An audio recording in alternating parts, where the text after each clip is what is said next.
Welcome back, everyone. Excited to jump into a new deep dive today. Yep. This time, we're exploring the story of Leila Ada, Uh-huh. a young Jewish woman living in 19th century England. Okay.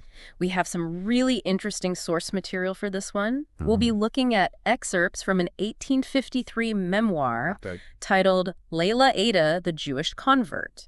Interesting. We also have a 2013 academic paper Okay. that takes a closer look at the memoir and its historical context. So we have like a primary source and then kind of a modern analysis. Exactly. Yeah. It's a chance to examine her story from two very different angles. I like it. On one hand, we have this personal account, Yeah. likely written to inspire, and then we can look at the perspective of scholars Right. who can help us understand how the memoir may have been shaped Yeah. by the social and cultural forces of its time. It's all about context. It is. So, ready to get into it? Absolutely. Let's unravel the mystery of Leila Ada. All right, so our mission for this deep dive is to figure out, who was she really? Okay. What can we learn from her story as it's presented in this memoir? Right. And how do modern academics view her story through their, more critical lens? Yeah, it's fascinating to see how historical narratives, Especially those dealing with faith right, and identity. can be both captivating and complex. Absolutely. Okay, so let's start with that memoir. Okay. What kind of picture does it paint of Leila's early life? Well, the memoir starts by describing her childhood home in West England Okay. as idyllic, like a paradise almost. Interesting. And she's portrayed as thoughtful and reserved, someone who finds joy in solitude, nature, Yeah. learning. Really emphasizing her, piety and virtue. It does seem that way, yeah. It really does seem like the author wants to present her as a model of good character. Yeah. Even from a young age, she was deeply devoted to her faith, committed to self-improvement. Right. It even mentions that she started keeping a diary at 16, Oh. filled with prayers, reflections, and Yeah. resolutions. Those diary entries are really interesting. They offer a glimpse into her inner world. Absolutely. I mean, one entry talks about how contemplating God in nature brings her indescribable happiness. Powerful stuff. It is, and get this. Yeah? She even created this really detailed schedule for herself. Well, yeah. Like dividing her time between prayer, study, and reflection. Wow. It's almost like a blueprint for spiritual discipline. Yeah, I mean, it seems like the author's trying to show us that she was already on this path Right. toward spiritual enlightenment. Even before her encounter with Christianity. Exactly, like she was destined for something. Yeah, it definitely sets the stage for her later conversion. It does. It suggests this higher calling. Yeah. Okay, so we have this image of Leila as this deeply spiritual young woman, but then things take kind of a dramatic turn. Oh. When she's 18, the memoir tells us that Leila embarks on this grand tour of Europe Wow. and the Holy Land with her father. So this journey becomes kind of a catalyst Yeah, for a huge shift in her faith, according to the memoir. exactly. And it suggests that seeing all these new cultures and landscapes sparked a spiritual curiosity in her, leading her to question her beliefs and explore Christianity. Almost like seeing those magnificent sights. Right. The Rhine, the Alps, the Italian countryside. It's like mind-blowing stuff. It really is. Opened her mind to a different faith. Yeah, you see that a lot in missionary literature. Oh, really? Yeah, they often depict these journeys as like natural progressions Okay. towards a more complete faith, Interesting. triggered by travel or exposure to new ideas. So it's not just about her personal experience, but how her story fits into this broader cultural and historical context. Exactly. It's all connected. It is. So what specifically happens during her travels? Well, the memoir mentions that she starts reading the New Testament, despite warnings from her Jewish community. Oh, wow. So she's going against the grain. She is, and she's portrayed as driven by this need to know, this desire to understand the differences between Judaism and Christianity.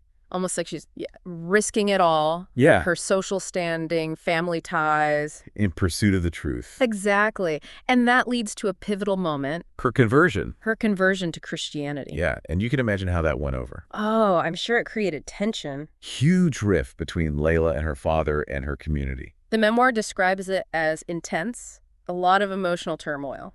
Absolutely. It doesn't shy away from the pain and conflict. Yeah.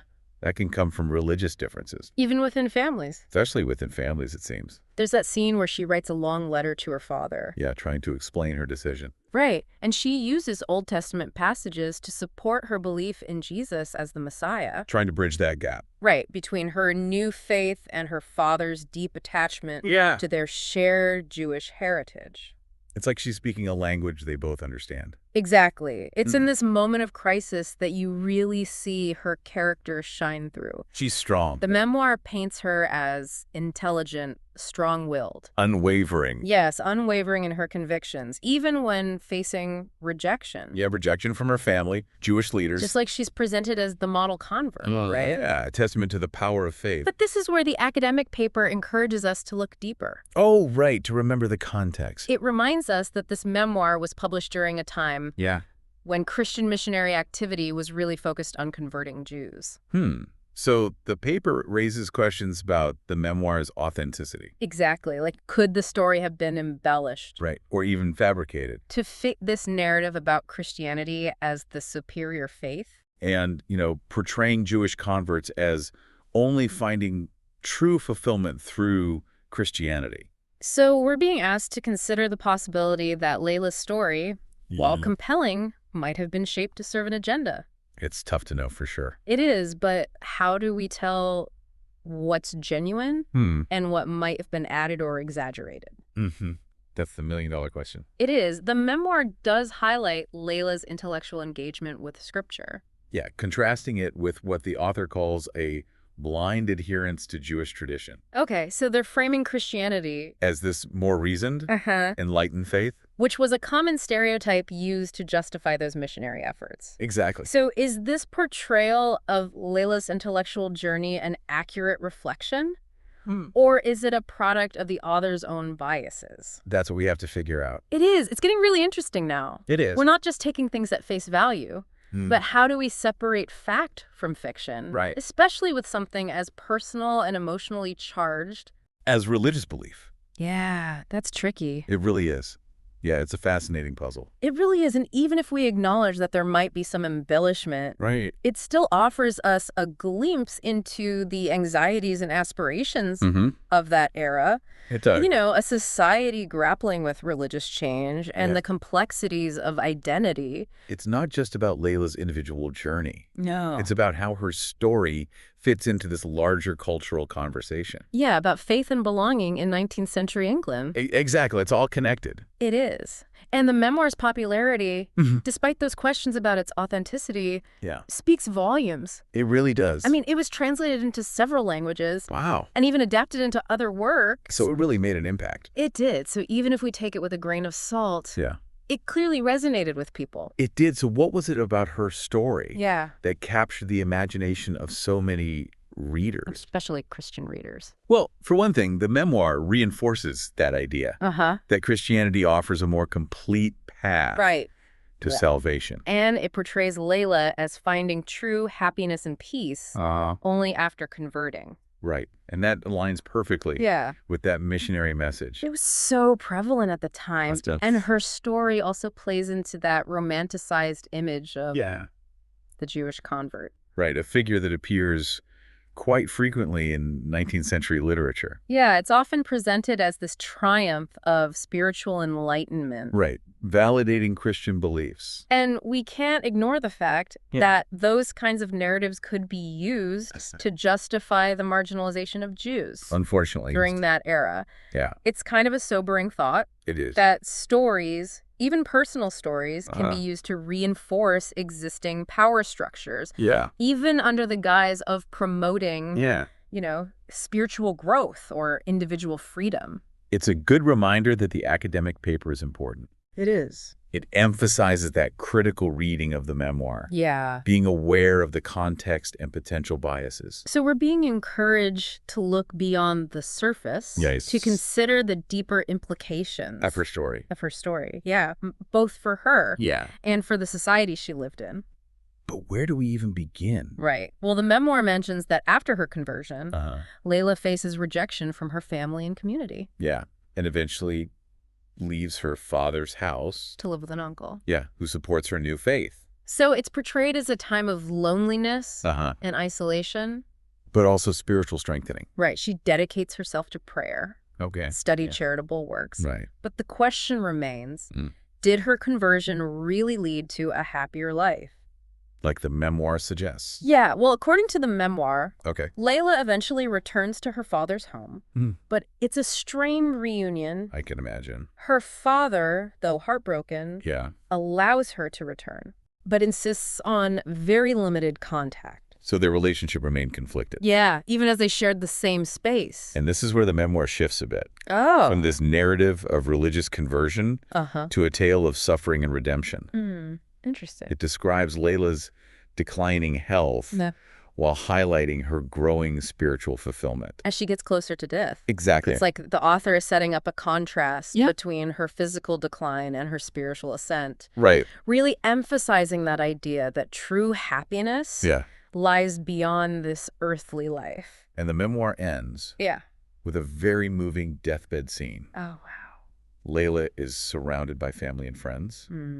Expresses her unwavering faith in Jesus, and urges those around her to embrace Christianity. It's a powerful image, especially for readers who might be wrestling with their own doubts or facing similar family conflicts over faith. But it also raises questions about the author's intentions. Right, because the memoir ends with this direct call to action, urging readers to honor Leila's memory.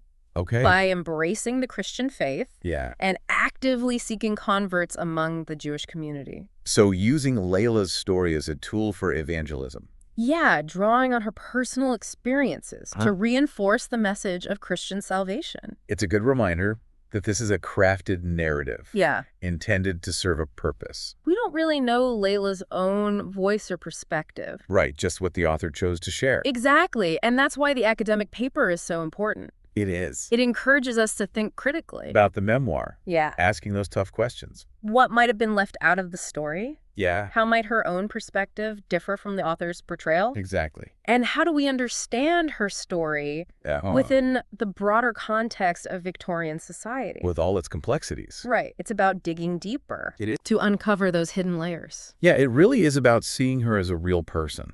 Yeah, not just a character in a memoir. Right, navigating a complex world. And, you know, one of the things that emerges is her resilience. Oh, absolutely. Even amidst all the turmoil of her conversion and, you know, later her declining health. Right. She found strength in her faith. It's incredible. And she turned to writing. Oh, really? Poetry in prose. Wow. So she was creative. She was, using it to express her spiritual journey. It's like her creativity blossomed in the face of adversity. It did. Her writings offer a unique window into her thoughts and feelings. Something the memoir doesn't fully capture. Right. Her writing reveals this deep engagement with both Jewish and Christian texts. Showing that struggle. Yeah, to reconcile those two traditions. It's not just abandoning one faith for another. No, it's much more complex than that. I remember one passage that really stood out to me. Oh, yeah. It was from a short prose piece she wrote, describing a visit to a remote Swiss cottage during a thunderstorm. Wow. The cottage is simple, almost impoverished, but the woman who lives there is so content and peaceful. And she attributes it all to her faith.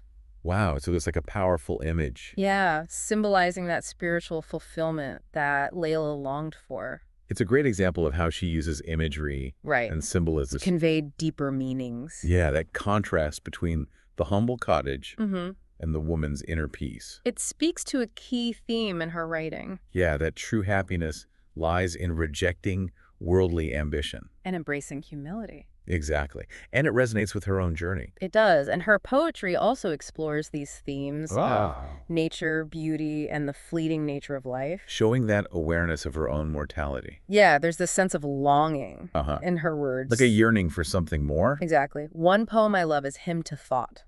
Oh, yeah, I like that one. She encourages her thoughts to soar beyond earthly concerns. Even beyond death. Yes.